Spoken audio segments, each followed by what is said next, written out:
नमस्कार, बहुत स्वागत है आपका।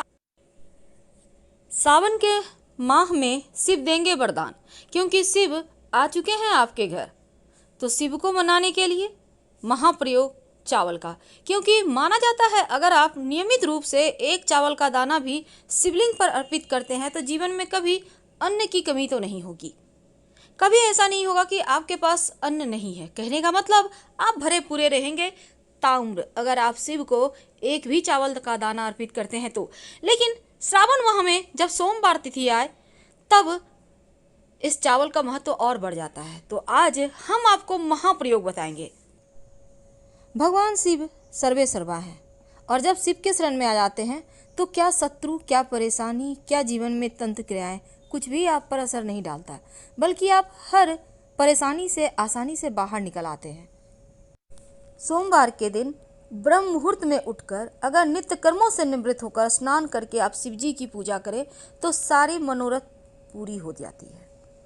तो शिव जी को ऐसा क्या अर्पित करें कि मुश्किलें कम हो, और जो काली मिर्च है वो कैसे आपके जीवन के परेशानियों को समाप्त करेगा, चलिए जानते हैं विस्तार से। देखिए, जब आप शिव जी की पूजा करें, घर में भी कर सकते हैं। अगर आपके घर में पारस शिवलिंग है तो आप पास के शिव जी के मंदिर में भी जाकर कर सकते हैं। सबसे पहले तो गंगा जल और दूध से उनके अभिषेक करें। शिव जी को, माँ पार्वती को और नंदी जी महाराज को भी। शिव जी को धतूरा, भांग, चंदन, चावल के दाने, अक्षत जरूर अर्पित करें, चाहे आप कुछ करें या ना करें, पर एक दाना चावल भी अगर आप नियमित रूप से शिव जी को अर्पित करें तो अति उत्तम। वैसे तो शिव जी को समी पत्र अर्पित करने से शत्रु शांत रहते हैं, शनिदेव की कृपा बरसती रहते हैं। फिर इसके बाद धूप दीप जलाएं। सबसे पहले गणेश जी की आरती करें, फिर शिव जी की आरती करें। और शिव जी को अगर आप घी शक्कर का प्रसाद लगाते हैं तो सर्वोत्तम होता है। अगर शत्रु विरोधी शांत करना है तब क्या करेंगे, चलिए जानते हैं विस्तार से। लेकिन भगवान शिव जी की पूजा के समय अगर आप महामृत्युंजय मंत्र का जप करेंगे तो आपके और आपके घर परिवार में जो स्वास्थ्य की समस्या वो परेशान नहीं करेगी। सोमवार के दिन भगवान शिव की आराधना करने से जीवन के सारे कष्ट ही मिट जाते हैं।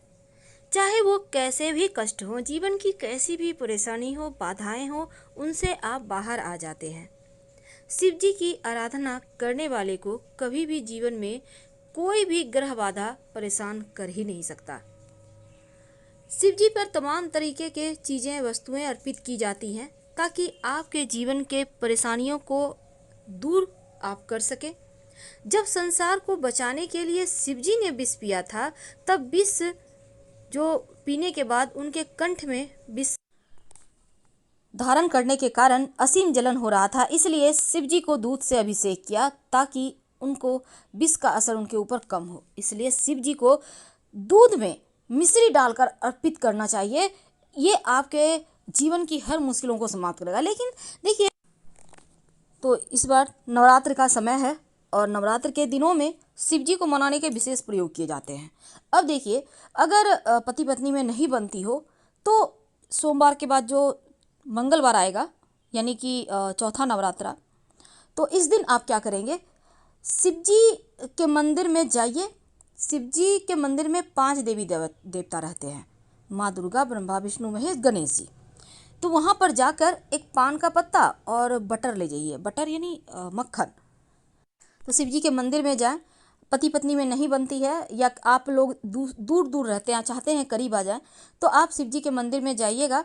और अगर माँ दुर्गा का मंदिर हो तो बहुत अच्छा। तो मंदिर में जाने के बाद जो माँ पार्वती की मंदिर है वहाँ पर जाकर आप एक पान के पत्ता पर थोड़ा सा बटर माँ पार्वती के सामने अर्पित कर दें और दूसरा पान पत्ता पर थोड़ा बटर रखकर माँ पार्वती के मंदिर के पीछे रख दें। अगर माँ दुर्गा को मंदिर है तो आप वहाँ पर भी कर सकते हैं। वैवाहिक जीवन की हर समस्या समाप्त हो जाएगी। सिर्फ मंगलवार के दिन ही किया जाएगा ये प्रयोग, क्योंकि सोमवार के हम बारे में बता रहे हैं, लेकिन ये बता देना अति आवश्यक है ताकि आप पहले से व्यवस्था कर सकें। सबसे पहली बात तो बट का वृक्ष यानी बरगद का पेड़ आपके घर के आसपास है तो वहीं पर आपको जाना होगा। सोमवार के दिन ये प्रयोग करना है, लगातार 3 सोमवार करना है।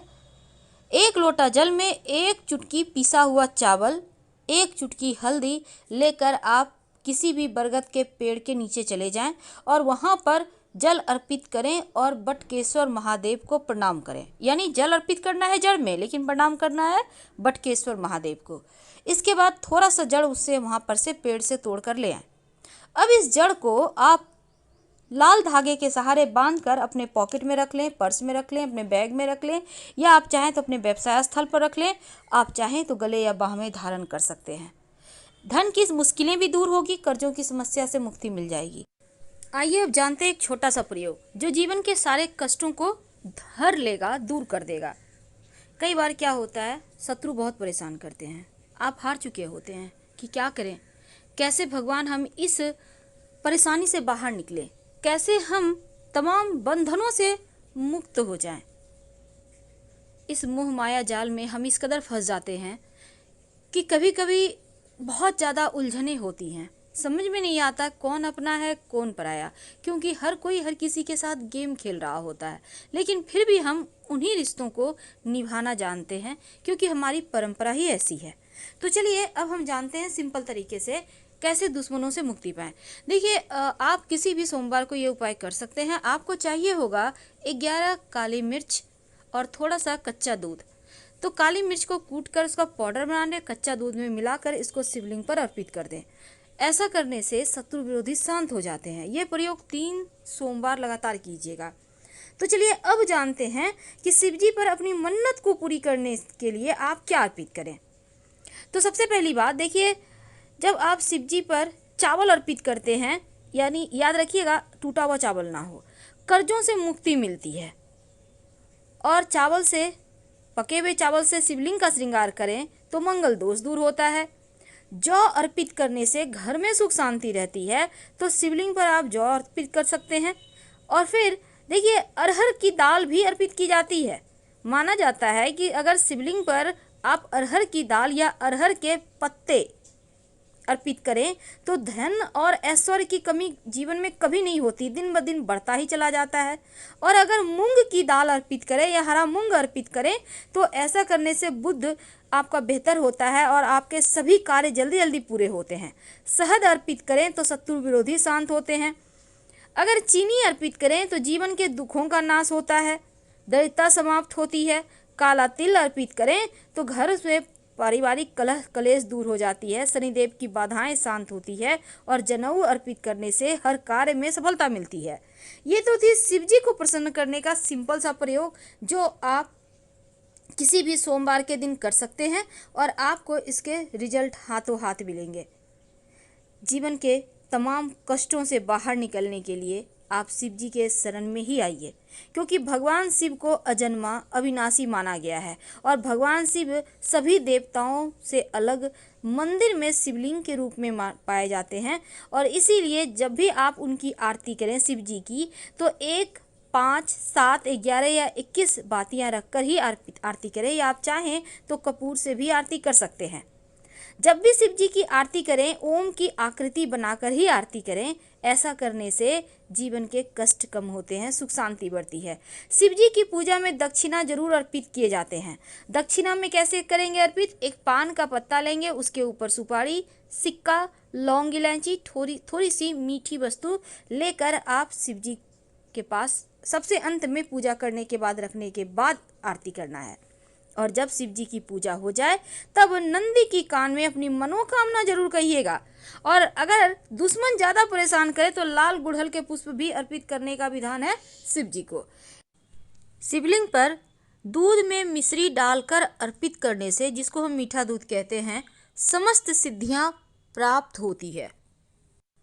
तो शिवलिंग पर अपने ग्रहों की पीड़ाओं से मुक्ति पाने के लिए बहुत सारे प्रयोग भी किए जाते हैं, लेकिन एक छोटा सा प्रयोग देखिए। सबसे पहली बात तो बहुत सारे लोग कहते हैं शिवलिंग पर चढ़ा हुआ प्रसाद खाएं या ना खाएं। आखिर क्या करना चाहिए? शिव महापुराण के अनुसार मिट्टी का, साधारण पत्थर का और चीनी मिट्टी से बना हुआ शिवलिंग पर चढ़ा हुआ प्रसाद भूलकर भी नहीं खाना चाहिए, क्योंकि ऐसे प्रसाद को अगर आप बहते जल में प्रवाहित कर दें तो बहुत अच्छा है। लेकिन धातु से निर्मित या पारद के शिवलिंग पर चढ़ा प्रसाद आप ग्रहण कर सकते हैं। अगर शिव जी की प्रतिमा पर आपने प्रसाद चढ़ाया, तस्वीर है आपके घर में, तो भी वो प्रसाद खाया जा सकता है। इससे भोलेनाथ की कृपा मिलती है। धार्मिक मान्यताओं के अनुसार शिवलिंग के साथ सालीग्राम हो तो सभी दोष नष्ट हो जाते हैं। पर क्यों नहीं खाया जाता? कहा जाता है अगर हम मान्यताओं की माने तो देवी देवताओं को चढ़ा हुआ प्रसाद खाने से सभी पाप नष्ट हो जाते हैं।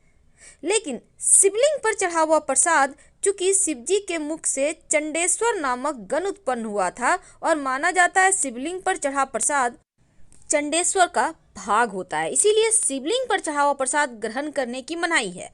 लेकिन शिव पुराण के अनुसार सभी शिवलिंग पर चढ़ा हुआ प्रसाद चंडेश्वर का भाग नहीं होता। इसीलिए आप पापों से मुक्ति के लिए आप प्रतिमा पर चढ़ा और पारद शिवलिंग पर चढ़ा हुआ प्रसाद, यहाँ तक कि आपके घर में जो तस्वीर है उस पर भी चढ़ा प्रसाद खा सकते हैं। तो हम आपसे विदा लेते हैं। जानकारी अच्छी लगे तब लाइक कर सब्सक्राइब जरूर करें। हर हर महादेव। धन्यवाद।